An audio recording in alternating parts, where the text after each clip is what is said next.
All right, we're live. Hello and welcome to episode 25 of Toast the Toss. This is a special episode, which is why I sound more excited than what I do every single time. But super excited for this episode because each of us are going to recount some special epic moments from our cricketing life and the reasons for it.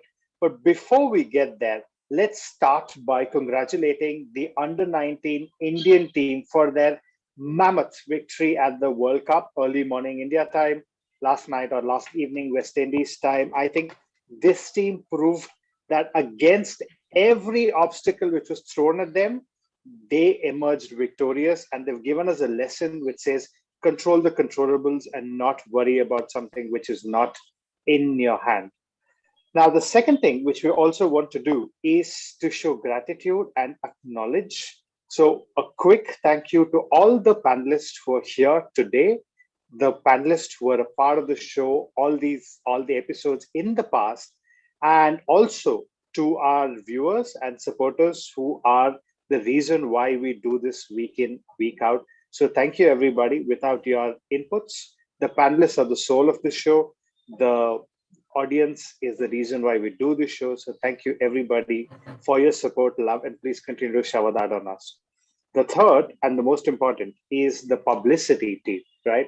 Now, without adequate publicity, it's difficult for us to put things out and tell people that we're doing a show. So introducing and thanking Arushi, who is one of our main publicists, who comes up with all these amazing posters for every single show, and with a lot of difficulty, we've got her on video because she prefers to do it behind the camera. So thank you, Arushi, for all the design inputs, for all the posters you've done, and for tirelessly doing it last moment or maybe a couple of hours before the show. Thank you again for everything. And the second person whom we need to thank is Bidu, who also did all the amazing posters introducing our panelists for the show. So thank you again, Bidu, for your support. Okay, then. Time to get into the show. So the format today is slightly different because we're not reviewing any matches, but we are talking about 25 epic cricketing moments from our life. So each of us is going to talk about three moments which have made an impact on us and the reasons for it. And so that is basically 24 moments, a little bit of a math there, 8 into 3. And there is one final moment which all of us have picked, which has made an impact on all our lives. So each panelist goes and talks about the three moments, and then we move to the next panelist. Having said that, let's get started with our first panelist. Our first panelist is somebody who is a collector. He collects racing cars, he collects miniature planes, and he is also a collector of cricketing memories. Welcoming our first panelist, Abhinav, to share your epic moments. Hey, thank you, Suraj, and kudos and congratulations to everyone on hitting the 25th episode of this wonderful series. So I've picked three moments. All three moments I've picked, partly because they were cricketing legend, but more importantly to me, because they were events that connected a lot of people. The first one, of course, for me, has got to be the 2011 World Cup victory. It was simply something that sent this huge wave of feel good across the country. We had wonderful moments in that match. Sri Lanka did very well, by the way. They took out Sehwag and Tendulkar quite early, but then Gambhir stabilized stuff. And then Dhoni finished it off with a magnificent six. Beautiful match to watch, a lot of ups and downs. But the real fun for me was after the match, because I was dropping my fiance at that time back to her house after the match, and I was on the roads at 12 o'clock that night, and the roads were packed with people just celebrating, sharing sweets. We generally don't accept stuff from people on roads, but there are just people just distributing sweets on the roads, just dancing on the road, stopping traffic, just dancing around. It was just a wonderful memory, and one of my favorite cricket memories in probably my life. So that's number one that we all remember. Memory number two is Sehwag's 213. I remember this memory very distinctively because I had flown out to Chennai the previous day due to a huge escalation, and things were really, really horrible. I was in a very bad state of mind. I didn't get a flight back. I didn't get a train back. And I booked a ticket back on this really special bus. And in the bus, and this was probably the only bus in the country at that point in time that was streaming live events, they were streaming the cricket match. And from that journey from Chennai to Bangalore, I watched the cricket match and I watched Sehwag break barriers. Remember, up until this point, even the great Sachin Tendulkar had gotten out at 200, right? So there was that voodoo of can anyone break 200? It's a memory that I will cherish, just sitting in that bus, watching the cricket match with the entire bus cheering for you. And a third memory that I have is, again, going with the theme of ODIs, is Rohit Sharma smashing that wonderful 264. Again, a bit of background to this. We were having a sales review in the morning. If you've been in a sales review, you know that it never goes well. It's just horrible stuff. We were all just, the boss was really, really angry at how we weren't doing stuff. Cut to some time later, the match starts off. The boss is angry that, even Rohit's not doing anything. Remember, Rohit started that match really slow. His 50 was well under run a ball. He barely got to run a ball at 100. And then he started accelerating, right? In the next 50 balls, he scored 164 runs. And suddenly, one by one, not only was the boss watching the match, he was calling others from the office to come into the cafeteria and watch the match. And this is why I love cricket. It's of course the wonderful stuff that happens on the field, on the match, but perhaps for me, more importantly, it's these wonderful moments where people get together and celebrate cricket that stand out for me. So those are my three moments. World Cup win, 219, 264. Thank you. Thank you so much, Abhinav. I mean, that's a great start. I do remember the 2011 World Cup. I was in Delhi, and it was a party for the semi-finals and the finals. It almost seemed like the whole nation just got together and partied. And those two moments with the superstars, Sehwag and Rohit. But something which I still don't know is which bus streams live cricket matches. I have never been in a bus which actually does. So I need to ask you for suggestions next time I'm trying to take a bus when there's an India match. So, by the way, I don't know if this service is still active, but there was a bus service at that point called Olivia. Remember, this was a time where flight tickets from Bangalore to Chennai were about 3,000 bucks, and this bus charged 2,500 bucks from Chennai to Bangalore. Probably why they stopped their service at some point. We didn't have OTT and stuff, so I remember that bus ride very distinctively. I also remember fighting with my office to get that reimbursed because it's well beyond budget, but well worth it. You were truly way ahead of our times. All right. Thank you, Abhinav. Now moving on to our second panelist. The second panelist is playful, thoughtful, and one of the people I know who networks absolutely amazingly, and the showrunner and the reason why we are all here. So giving it up to our second panelist, Arijit. Let's hear you recount your three moments. Thanks, Suraj. Unlike panelist number one, Abhinav's memories of cricket, all the three I have chosen are actually sad for Indian cricket fans, but they also showed a lot of hope in coming years and times. So the first memory I would like to recollect is that of Kapil Dev's 434th wicket. And he had already broken Richard Hadley's record of 430 or 431. And then that was against, if I'm not mistaken, that was against Sri Lanka. 2 years down the line, he was playing against New Zealand, and that was supposed to be his last test match. And as a fan of Kapil Dev's genial, that big broad smile, and his advertisements, Boost is a secret of my energy, Palmolive ka jawab nahi. So I was a big fan of Kapil Dev, and it was a little sad for me to see him say goodbye.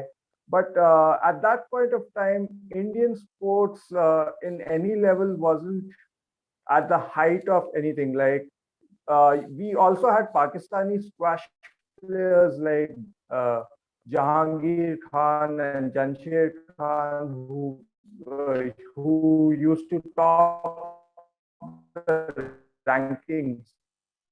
And here we had Kapil Dev, who was at the top of the maximum of right. And so second, it's about 10 years back. So England was visiting India, and they lost the first test match, if I'm not mistaken, in Ahmedabad. And after that, one gentleman came. His name was Kevin Peterson. Along with him there was another young guy by the name Joe Root. They played wonderful innings, and of all the peoples, Indian spinners had lost their magic, and there was someone called Monty Panesar who was spinning the ball like anything, taking wickets, and we had Graham Swan. So that was also interesting to watch. But the best part was when a pitch curator stood against the wishes of a certain Saurav Ganguly and MS Dhoni and prepared a pitch that would play for 5 days. And he showed that confidence in him and in himself, and did not create all those pitches which ensure 2 or 3 days of matches. So that was something I really liked about the gentleman. Next one is also heartbreaking. This is from across the border. Saeed Anwar, he came down to Chennai. He scored 194 odd runs, and he just went on. And that's a beautiful innings. I still remember. I don't remember the name of the cup, but I remember I was so heartbroken that day. That guy is continuously batting, and he was smashing Sunil Joshi, Anil Kumble, Abe Kuruvilla, and that was a sad thing. But at the end of the day, I remember like even Dravid played well, but we saw a magnificent innings, and I would always remember that. Thank you. Thank you, Arijit. I mean, I remember the Saeed Anwar's innings because it effectively ended Sunil Joshi's cricketing career, and I think in jest the Chennai crowd used to call him a Patlam bowler, if I remember correctly. The second thing is Kapil Dev was my favorite hero growing up because I thought he looked like my father. That's what kids do, and I remember the 434th wicket because it almost seemed like, you know, my cricketing hero is now the highest wicket taker in the world, and it does seem like we always call Sri Lanka to create records, and I think this was also against Sri Lanka. Well, thank you, Arijit, for your top 3 moments. Now, moving on to our next panelist, who lives a little bit of a double life. He is an accountant by the week and a stand-up comedian over the weekends. Somebody who never refuses or disappoints to crack all of us up, even when he's not doing stand-up comedy on stage. Welcoming our third panelist, Arun Sridharam, for your top 3 moments. Thank you, Suraj. I don't know why Bengali and melancholy rhyme, right? 3 moments, none of them for the Indian fans. Well done, Arjit. And my 3 moments, okay. So I need to play a little fair to my age. So I'll take you way back, perhaps before most of you were born. This was in 1989. Okay, there was this cup called Nehru Cup, and India was playing England that day. And I came back from school. Okay, I think I was, I don't know, maybe 4th standard or something. I don't know. I came back from school and I was watching Chetan Sharma play, and I saw the scoreboard something for 2 or something for 3, because I was watching Chetan Sharma and Dilip Venksankar. I was like, am I reading it right? Which other Sharma? Possibly it is Ajay Sharma. I was not sure who it was. And it was Chetan Sharma just flogging the bowlers left, right, center. And that was the birth of pinch hitting, in my opinion. Okay, he came 2 drop after Sidhu scored a half century drop, coming at 1 down. And I think perhaps Chetan Sharma came in because late Raman Lamba did things that late Raman Lamba would do, which was 16 of 38. Yeah. And then comes Chetan Sharma. He whacks the bowlers, tonks them all over the park, and he scored a century more than run a ball. It was 101 of 96. If I'm not mistaken, he was not out or something. That was amazing. And you guess who the captain is? You credit him normally for finding Tendulkar as a player when he was the captain. You credit him for finding Harbhajan Singh and Yuvraj Singh when perhaps he was a selector. It was Krishnamachari Srikanth who actually found a pinch hitter in Chetan Sharma. That was an amazing memory. And India obviously won the match against England. And after that, the second memory is in the mid-90s. This was after the debacle of the 1996 semi-final. This was in a tournament called the Titan Cup. And you know what I am perhaps talking about? The great partnership between Javagal Srinath and Anil Kumble. 8 wickets down, more than 50 runs to get. The target was paltry, it was some 215 or so. And we were down 8 wickets. And these two gentlemen were out there playing like they are the openers in the team. And Sachin had laid the platform by scoring about 80 odd runs. And still we were pretty short, right? And as usual, I think the middle order problem is something that runs through the BCCI genes. And all of a sudden we were, 50 short or more with 8 wickets gone. But the moment that really defined, there were two things that came out of it. Like Harsha Bogle says, 50-over games are great because it provides for 100 commercial breaks.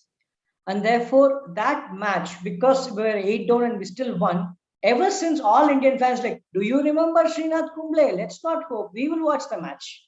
That was one takeaway. The second was the fact that their mothers were in the stadium. Much before IPL, there were ladies in the stadium watching a cricket match. That was a phenomenal screen, some phenomenal visual that will stay on forever. And the third one is the Natwest Trophy, 2002.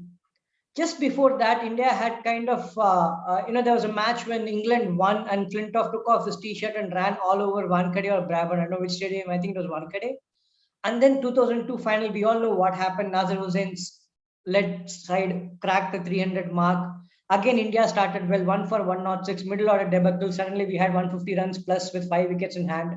Kaif and Yuvraj did the stuff. And after that, of course, Ganguly took off his t-shirts at the Lord balcony, which is remained as one of the best memories in any Indian cricket fans' head. But the thing that happened was that gave the confidence for India to face 2003 World Cup when they were down, beaten by Australia, to come back and then go all the way to meet them in the final again. I think that was sown in 2002 in Natwest. So those are my 3 moments. Thank you, Arun. I mean, again, you took us back. And actually, I learned something today. I always thought the birth of pinch hitting was either Mcgrath Batch or Patson Cox or Kalu and Jayasuriya. But thanks for telling us that it was Chetan Sharma. And I truly believe Krish Srikanth was one of those captains who India almost had, but never continued because, again, the BCCI was playing musical chairs at that point of time. But I thought he was a great tactician and we should have definitely utilized him better. And your third moment, there's a very interesting story which Rahul Dravid recollects that, when on that Lord's balcony, when Ganguly pulled off his t-shirt and, of course, said whatever he had to say, Rahul Dravid was shocked, but then he had a young Harbhajan Singh right next to him who was also ready to take off his t-shirt. And Rahul had to pull the t-shirt down and say, listen, that's it, right? I mean, we have one audacious captain, but let the rest of us have to, kind of behave the way we have to behave. So that's an interesting anecdote. Okay, moving on to our next panelist. Our next panelist is somebody who lived through the disappointment of the 90s, the near misses of 2003, the debacle of 2007, the jubilation of 2011, and hopes to see India shining bright in 2023. Let's welcome Bidhu Das. Bidhu, over to you for your top 3 moments. Thank you, Suraj. So I would tell the moments in the sequence that they occurred. So I'll start with 2003, the Adelaide Test victory. The Adelaide Test victory was actually a statement of some sorts by the Indian team, especially the batting order. Because many thought what happened 2 years before in 2001, the Eden Garden heist was a fluke. But to again repeat that feat, both Dravid and Lakshman coming back as terminators to decimate the Australian bowlers and defeating Australia in Australia was definitely special for us. First of all, it gave confidence to the team that they can compete and win against the best. And for the fans like us, it gave us hope that even if we are waking up early in the morning, 4 o'clock, 5 o'clock to watch a match in Australia, we can watch the match with the hope that we can win. And one special memory that I collect from the game was Ajit Agarkar's 6 for 41. And if we look at his career in test format, especially Ajit Agarkar's track record is not very impressive on either side of that match. So to achieve that feat in that particular game, I think it was worth a ton in gold. And that was really a remarkable feat by the entire team that traveled to Australia that year. The second one is in 2007. It is the T20 World Cup final between India and Pakistan. That tournament for India was definitely a turnaround story of some form, because earlier that year we had a heartbreaking exit in the 50-over World Cup, and the frustrations, the heartbreak was definitely fresh in the soul of all cricket fans. So the victory of that magnitude and within that short span of time was remarkable. It acted like a placebo effect, even if we felt that's a different format or something, but it is definitely a World Cup win as for the Indian fans. Again, the uniqueness of the event stood out. It definitely ensured Dhoni went on to become the greatest leaders of India. After that, the seniors were slowly phased out, and that, I think, was instrumental in the 2011 World Cup victory. And of course, it germinated the IPL, and the whole brand of cricket is played differently after that. So my second one will remain the T20 World Cup win. And the final one would be in 2019. It's a game which is between England and New Zealand and not of India. Because it's from a sporting point of view, we watch all the matches. And that match was especially, it was not special, but the match prior, our home team was just eliminated by New Zealand in the semifinals. But that event, what happened in that particular match, in all of my 22 years of watching the sport, never have I ever witnessed something of that heist. I mean, you can call it a heist of destiny, if not England's heist. The overthrow of Stokes' bat, he helplessly resigning, the fact that he had no intention of doing it, the game going to the super over, getting tired there too, and then the boundary count. In the wildest of dreams, I don't think the lawmakers would have dreamt that such a scenario would ever come, but it came on the final of a World Cup when entire world is watching. So a remarkable day for England, especially because they had reinvented themselves of how they played one-day cricket after the 2015 World Cup. And for New Zealand, I would just reiterate what the commentator Ian Smith said, agony for New Zealand. So these were my three memorable moments, and I'm happy that I got them across formats. So that's it. Thank you so much, Bidu. I mean, there is a reason why the Australians used to call VVS Lakshman very, very special Lakshman, because it seemed like he got the best of his abilities against the Aussies, be it India, be it Australia. And the 2019 World Cup is a fine example for all the cricket teams to read what is in fine print, right? Because I don't think any team would have read what is in fine print before that. But I'm sure all the teams are going to pay attention to it. As ridiculous as it sounded, that was the rule. And that's just how, there was nothing which could have separated New Zealand and England on that day. But well, it was just the boundary count.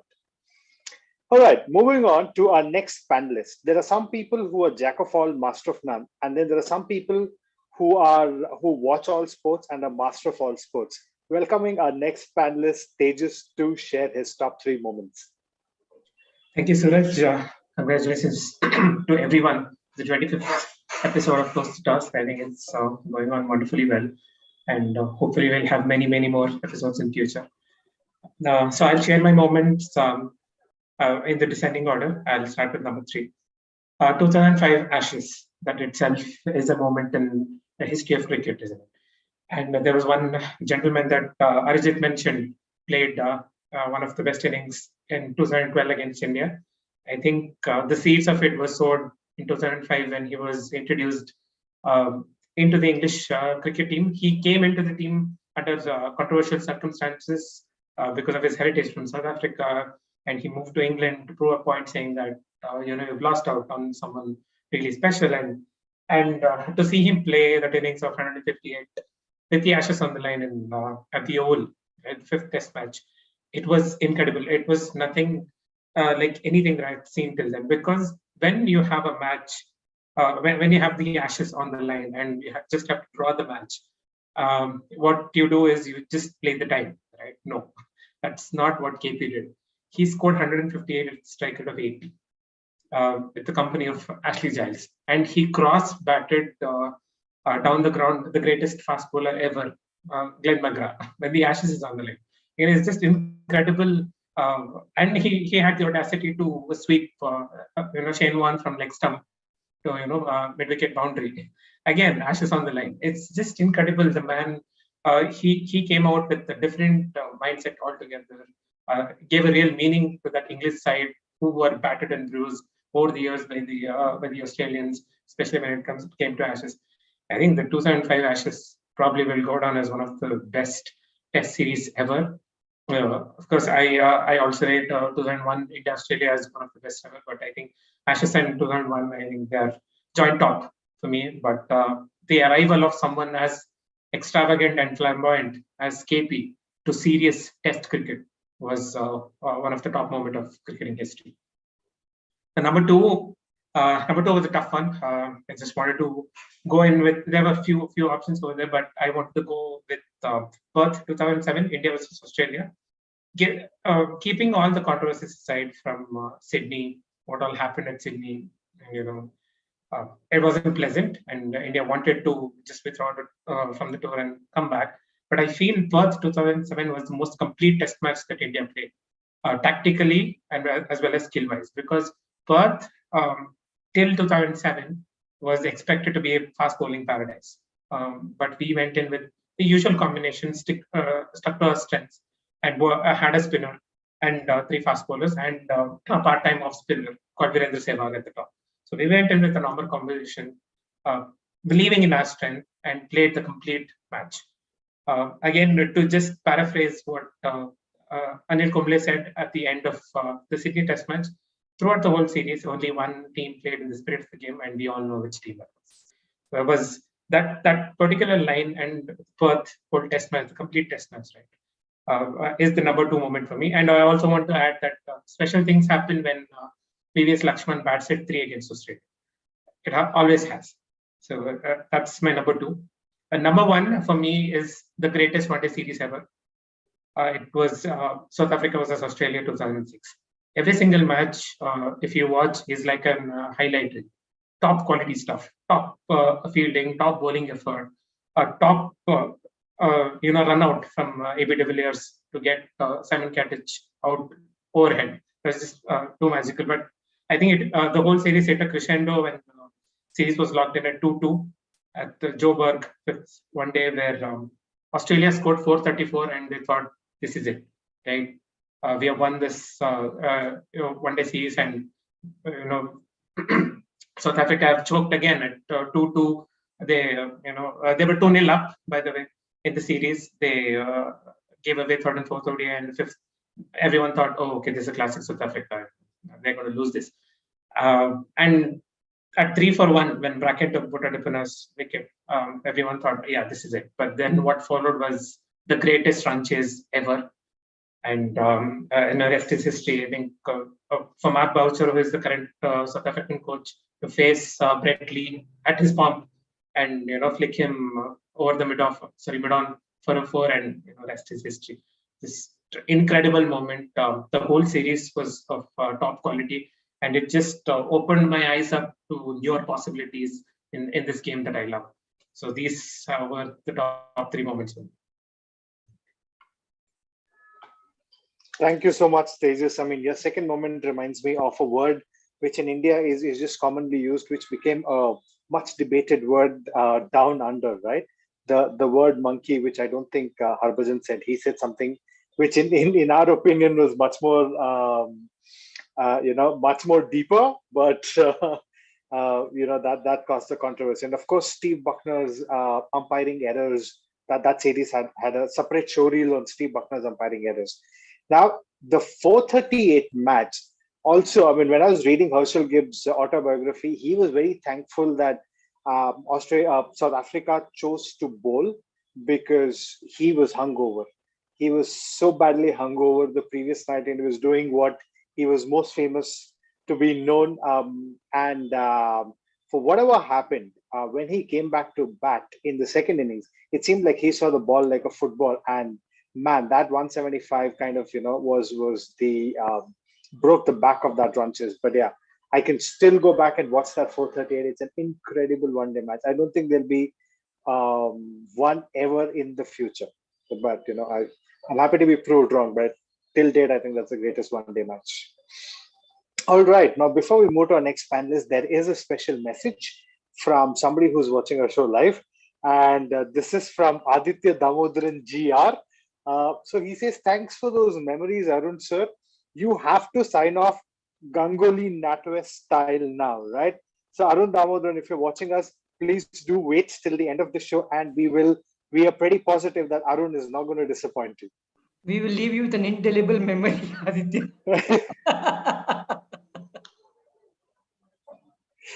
All right. Now, moving on to our next panelist.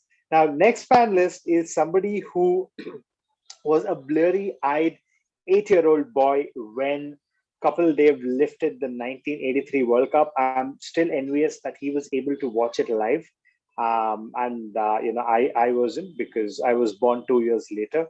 But having said that, he has a bag full of memories. And now over to Vinayak for your top 3 moments. Hey, thanks, Suraj. So you were born in the year of the Champion of Champions trophy. That's a momentous event by itself, right? So unlike Arun sir, I'm not going to show my age. I've chosen the events which are in post 90s, and the first one is the 1996 semi-final, India Sri Lanka. We all know what happened before. We won the wonderful quarterfinal in Bangalore against Pakistan. We were in a high. Kalu Vitarna, Jayasuriya both got out in the first over itself to Srinath, and what could go wrong, right?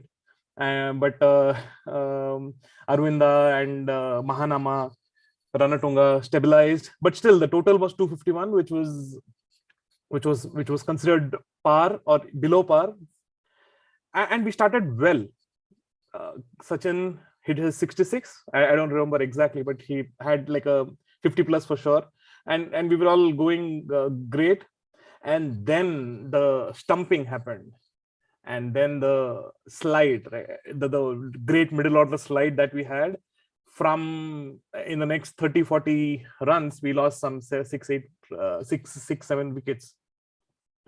That was a big heartbreak for us.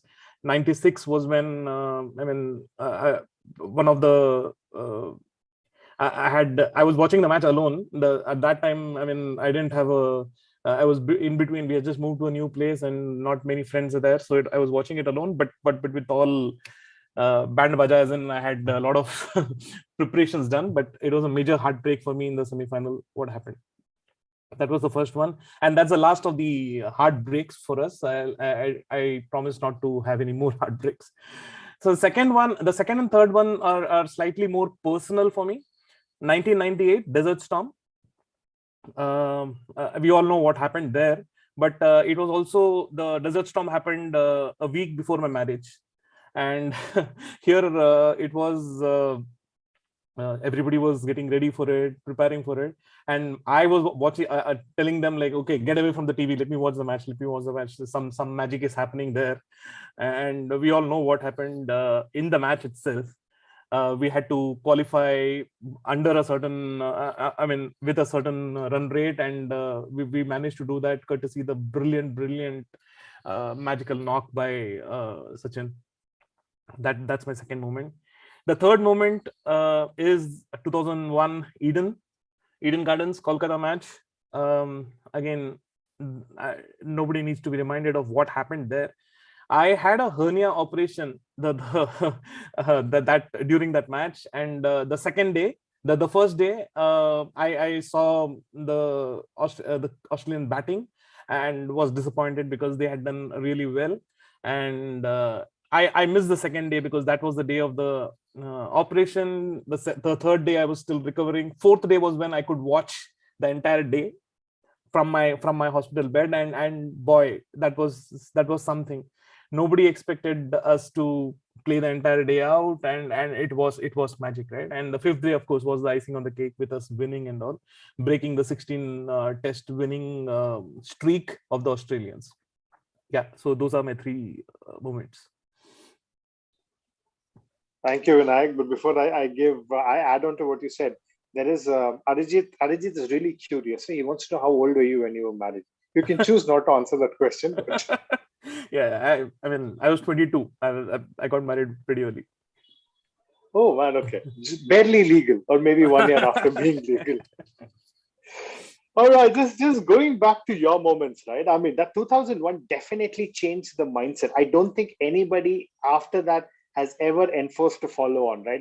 It's been what, 20 years, 21 years after that. I think that Lakshman and Dravid partnership kind of set this whole tone that, you know what, even though they have batted badly in the first innings, they could be a magic which can happen in the second inning. I don't think anybody after that ever enforces a follow on, even if they have a big lead, right? That's the kind of strategy shift which that innings did. And yeah, I mean, and the 96 your first one, the 96 semifinals. If you look at some of the interviews there, Dav Watmore, who was the Sri Lankan coach, looked at the pitch and he said, geez, this might turn square the second innings. And till then, Sri Lanka were always chasing. And when Arjuna came back, he refused to choose to bat if he won the toss. Unfortunately or fortunately for them, Azharuddin won the toss and he put Sri Lanka into bat. And, maybe the fortune favored the brave in that tournament. But if it was the other way around, then there's a fair possibility India would have got the advantage. But history is what it is. Yeah, there are multiple conspiracy theories about the toss and the thing. We'll not get into that. we should definitely do another show and just talk about conspiracy theories. All right, moving on to our next panelist. Now, this panelist has moved on from bowling maidens to be bowled over by maidens, and somebody who tweets a tale every day, and I'm being told has a large female following. Let's welcome our panelist Vivek Shah to share his 3 moments. Well, first of all, congratulations on the 25th episode. It's come a long way. I've been inspired by Arun sir, and I thought I'll, share the big moments by showing my age. So I think the most epic moment would be the dust bowl of Champaner in 1893, where a very young Indian team led by Captain Bhuvan beat Captain Russell. Oh wait, sorry, that's the script of Lagan. But going back to the actual live moments that happened on the pitch, I would probably pick 92 World Cup, right? South Africa had just got back into playing mainstream cricket after the political situation there. Sort of underdogs, playing really well. Jaunty Rhodes flying around behind me too. There was a lot of excitement around that. And then comes the they make it to the semi-finals. They're playing pretty well. And then it rains. And this time the rains bring about one of the worst rules ever created in hindsight, called the most productive overs rule, or the rain rule. It was replaced by Duckworth-Lewis later on, which is equally complicated. But what that caused was South Africa were like about 22 runs from 13 balls, Brian McMillan on the crease with Dave Richardson. You're like, yeah, they can do it. It rains. They lose out on 2 overs. Now, because of the most productive overs rule, you basically order all the runs by over in descending order. And for the overs lost, you remove the bottom 2 or bottom X. In this case, because 2 overs got removed, the last 2 overs were maiden overs.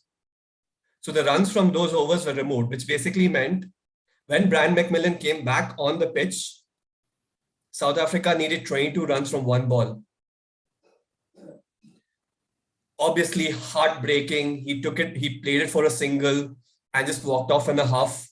Broke a lot of South African hearts. And we know over the years with the tag that they've got, that was probably the closest they ever got to winning the World Cup at that point. So that was my moment number 1. Fast forwarding to 1996, and I know someone did mention the 1996 World Cup from an Indian perspective. But till then, in ODIs, the whole idea was that, the first 15 overs, you play out the new ball, play it slow, and a par score would be about 40 to 50 runs in the first 15 overs. And for today's T20 generation, that sounds very archaic, but that was the case back then. And then just before the World Cup, Sri Lanka had switched their playing team around. They got Kalu Vitana, who used to be at number 7 as a pinch hitter, to come up at the top and pair up with Jayasuriya, another pinch hitter. And Roshan Mahanama, who used to be the opener, was pushed down. And that changed the fundamentals of cricket. And that was one of the reasons why Sri Lanka was able to even win 96 World Cup was they changed the textbook. You target scoring 100 runs in the first 15 overs, and they did it, got all the other captains outfoxed, and they really didn't know how to come back. And then even if high risk, high returns, if these guys did get out, you had, Rana Tunga, Arvinda De Silva, who sort of settled in and got people through. I think just the whole manner in which they came up with that idea and executed it blew everyone's mind off, and pinch hitting became mainstream at that point. Kind of fast forward to, these two moments obviously changed a lot for the game. Goes back to 2007. Everyone knows India won the T20 World Cup. Amazing, that shot and Srishant standing there. But moving a little ahead, in the group stages, India actually played Pakistan again. And just like in football, we've seen penalty shootouts, something unheard of in cricket. This was the first time in T20 cricket we actually ended up with a shootout because India and Pakistan got tied. They needed 1 run to win in the last ball, and Misbah-ul Haq got run out, which meant we were getting into a shootout. Now, Pakistan has picked their 5 bowlers, all mainstream bowlers for the shootout. India has Uttapa, Virendra Sehwag, Harbhajan Singh. And you're like, where are we going with this? Like, I know Dhoni is unconventional with his hairstyle and everything, but seriously, we are doing a shootout and we have Virendra Sehwag. And you could see how relaxed the Indian team was. And I think that really made, while Pakistan was really tense at that point, and that really showed because Sehwag went in simple, took a few steps, turned his hand around, hit the stumps. Baji came in, did the same. Whereas on the Pakistan side, you had your fast bowlers going the full length and missing. So Yasser Arafat missed, Umar Gul missed. And now the last person to take this is Afridi. He's under pressure. He bowls to the leg and Pakistan's out of the game. Robin Uttapa comes in, hits the stumps, takes his cap off, bowls to the audience, and India has won this very peculiar shootout. So I think these were 3 different, very distinct moments that relate more to the game and the format and how people played it that really left a mark for me. Thank you, Vivek. I mean, your third moment reminds me of a famous army line, which says, you sweat in peace so that you don't bleed in war. And that is what the Indian team did because they practiced this. And which is why they weren't bleeding when they had to actually do it during the match. And your first moment, there is a famous, I don't know if it's a famous, but there's a YouTube video which is titled When Greed Killed Cricket. And, in 92, the broadcasters were dictating the length of how long a cricket match should be, which is kind of how this whole rule came about, and which probably was the first denial which the South African cricket team had, and they've then done a lot of self-denials post that. But I mean some crazy things happened in the 90s. All right, thank you everybody for sharing your moments. Last but not the least, my top 3 moments.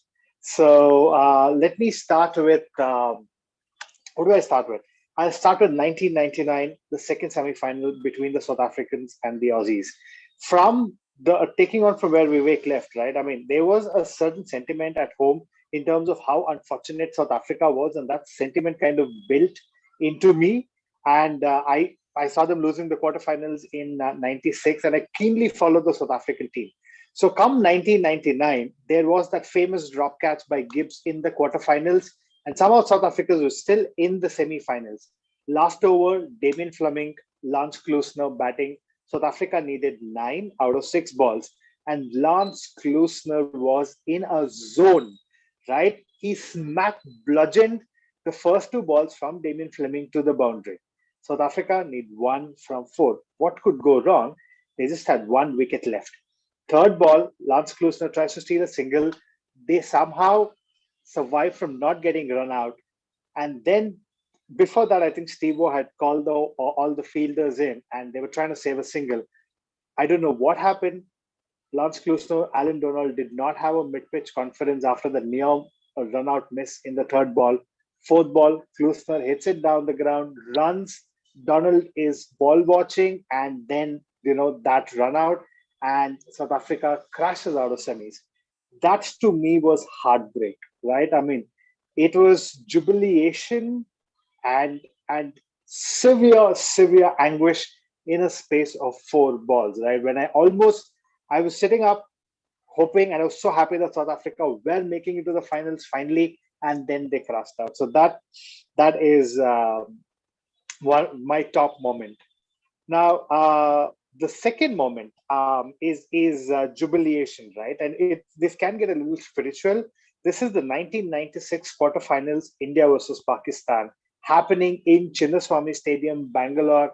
I was in, there was a lot of buzz, and India bat first. Jadeja has a great innings in the end, and then Pakistan are going great guns. And Venkatesh Prasad bowls a half tracker. Amir Sohail steps out, crashes it to the boundary, and then Amir Sohail loses his head, right? He points his bat to the boundary to Venkatesh Prasad. I don't know what he said, but I'm sure he said, I'll either hit you there again or go fetch the ball, whatever he said. The next ball, the immediate next ball is Fuller on the off stump. It's an off cutter. Amir Sohail loses his off stump. That moment has remained in my memory forever, because that to me, even now, reminds me of karma, right? Like when I was growing up, your parents tell you that don't misbehave with people because it will come back to bite you. But in cricket world, this was that moment. Those two balls kind of showed, or it was like, you can't be overconfident because it can come back to bite you any given point of time. So that is my second moment. My third moment is the 2015 World Cup finals between Australia and New Zealand. The reason this is a special moment is all of us friends had traveled to a remote place in BR Hills called Gorukhana. We had researched a place which was away from Bangalore, but which also had TV and cable connection and all of that, because we wanted to watch this finals. So with this background, we sat down ready to watch New Zealand put into bat. And New Zealand were banking upon Brendan McCullum's brilliance and explosive start throughout the tournament. He's facing up to Mitchell Starc, and Mitchell Starc clean bowls him within the first 5 balls of that finals, right? Baz McCullum 0 of 5. And that was a sucker punch which Australia gave to New Zealand in the first over, and that's about it. After that, New Zealand never recovered. Grant Elliott, I think, scored an 80-odd. He had a brilliant innings in the semi-finals, and then he did follow it up. But overall, New Zealand scored some 180-odd, and it was no match for the mighty Australians. But that ball and that moment will always remain in terms of the most magical sucker punch moments in any World Cup final. So those were my 3 moments, and everybody's 3 moments. Thank you, everybody, for sharing what your top 3 moments are and the reason of why these are your top 3 moments. Now that makes it 24 moments, and we have a 25th moment, which all of us have picked up. And this moment is the first test match between India and Pakistan 1999 series. Jan 31st, 1999 to be precise, is the day we've picked up. And just to give a little bit of context. So Pakistan batted first, scored 230 odd. India batted, they had a slender 16-run lead. Second innings, great batting by Afridi and Inzamam. And India are set a target of 271. India in second innings scored about 8. They are staring at defeat at 82 for 5 when a half-fit Sachin Tendulkar, because he was battling massive back spasms, and Nayan Mongia forged a partnership to score 136 runs. And they almost take India within sight of victory. Nayan Mongia falls, and then the Saklain Mushtaq brilliance happens. Sachin falls, and unfortunately, India fall 12 runs short of the target, and they lose the test match. the moment is what happened after that, right? With whatever happened in 1996 and how unruly the crowd became in Eden Gardens, this time the MA Chidambaram Stadium crowd, and even the Pakistanis weren't expecting this. As they were walking back, they saw the crowd stand up and give them a standing ovation for an amazing cricket match. In spite of Indian team having lost, the crowd stood up to our arch rivals, but applauded them for a great game. So that day is when the viewers of the sport and the audience in that stadium applauded the sport and not the team or the politics of the country. And that is precisely the reason why we picked that as our top moment. I will stop talking and I'll open it out to our panelists to give your inputs or your quick comments on that specific moment.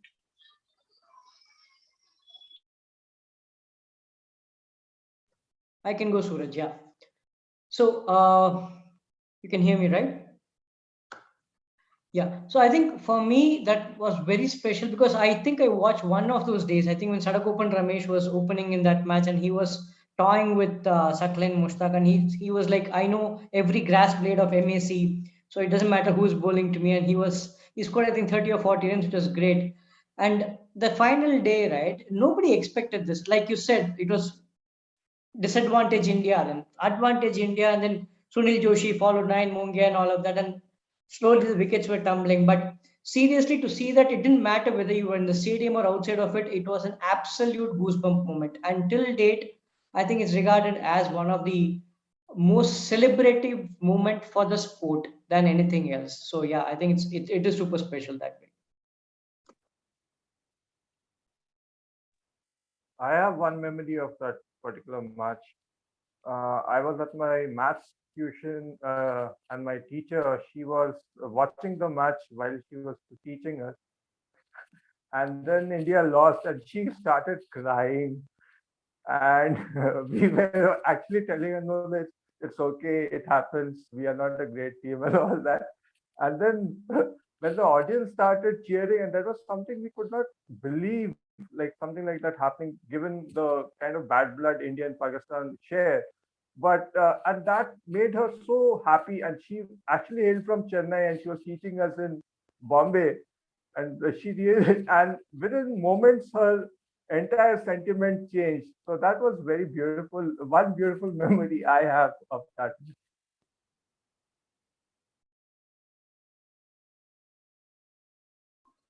Anybody else, folks? Just to add to what Arun sir and Ajit said, it was also the time when the phrase "knowledgeable Chennai crowd" was coined, right? Ever since, Yeah. maybe it is abused now, but that was when it was phrased, and it continues till date. Yeah. I would like to have the words of Abhinav about the Chennai crowd nowadays, given that he's a hardcore RCB supporter. I like how you mixed Comments on- RCB and Chennai crowd together. The only saving grace for RCB when they play in Chennai is that half the stadium is blocked out, right? So I can't think of anything better than the knowledgeable Chennai crowd can do for RCB. Neither should we mix RCB and CSK, nor should we mix TNCA and the Chennai crowd. Yeah. yeah. But I mean, just to follow it up in a positive note, this test match was followed by another epic test match in Delhi, which is where Anil Kumble took those 10 wickets, after Jim Laker, and that has been followed recently by Ejaz Patel. So something about these iconic stadiums in India and special moments happening in those places. Well, folks, we're almost at the hour mark. Any final comments from anybody before we close out the show? Yeah, I think, go ahead, Abhinav. Thank you so much. I just want to say that while we've picked moments that are precious to all of us, I mean, each of us can think of so many other moments that are just magical, right? I don't think anyone spoke about Stokes saving the match along with Leach. none of us even touched on the last year of cricket, right? Can we just agree that the last year of cricket has probably been the most magical year of Test cricket that I've ever witnessed? Probably not as experienced as some of you, but cricket is just doing fantastic things right now. Absolutely, absolutely. And as far as the show is concerned, firstly, a huge shout out to Arijit for coming up with this idea. He called me one fine evening when I was walking my dog, and he was just on a convincing spree. And he said, we should do it. I'm like, are you sure? And stuff. And he was just very clear that we need to do it and we'll build it over a period of time. So, huge shout out to Arijit. Great job.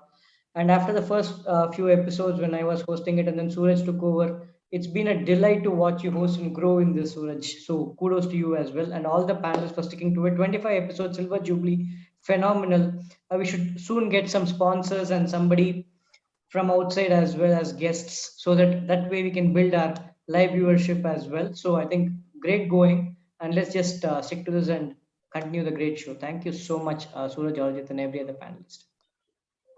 Thank you, Arun. Thank you, Arujit, for setting this up, and thank you, Arun, for laying the foundation to hosting. I mean, I can never be as funny or as charming as you, but I'm trying to get that. Sorry, go ahead. And what a day to have our 25th episode. It's the 1000th ODI that India is playing. Yes. And sorry to disappoint you, Aditya. I don't want to make it sound scary and make it a not for kids show with me doing what you asked me to. Yeah. Someday we will get Arun Sridharam to do a Ganguly. But before that, we will ensure that he's vaxxed and he's wearing something inside so that it doesn't become a scary sight. On that note, thank you, everybody. I know it's been 60 minutes, but it's been a lot of years of walking into the memory lane. And I hope it's relived some memories for some of you. I hope we've ticked some boxes in terms of epic moments which each of you have had on our list. And like Abhinav said, he's given an idea for another special episode. We definitely need to talk about Test cricket just in the last year in terms of how each series has been has been the best it could have been, and we will definitely do that sometime in the future. Thank you again, everybody, to all the panelists for the time, for your contribution, and for those who are watching now. Please continue to support us. For those who are going to watch later, continue to support us. Share, subscribe. Please do share this episode because this is special, and we want to reach as many people as we can. Do share, like, subscribe, and look forward to seeing you next week. Thank you, everybody.